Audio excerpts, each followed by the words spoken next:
বন্ধুরা সবাই দেখো, আমরা কালিকাপুর এসেছি শালির জন্মদিনে ভাইরা ভাইয়ের বাড়িতে। সেখানে বিরিয়ানির মাংস কষাই হচ্ছে।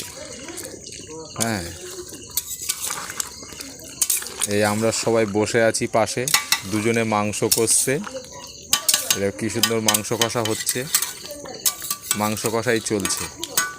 রান্নি আমাদের বড় রান্নি, এই দুজন বড় রান্নি, বড় গিন্নি, রান্নি বড় গিন্নি। এই হচ্ছে আমাদের আরও বড় গিন্নি। এই যে এই দেখুন, এই দেখো, সবাই দেখো, সবাই দেখো, এই হচ্ছে বড় গিন্নি আমাদের। ঠিক আছে, এই আমরা সবাই বসে আছি বিরিয়ানির অপেক্ষায়। মাংস হচ্ছে, আমাদের মেসোমশাই বসে আছে এখানে। ঠান্ডা পড়েছে এখানে, ঠান্ডা, সেই জন্য হাত এক জায়গায় করে বসে আছে উঠোনের মধ্যে।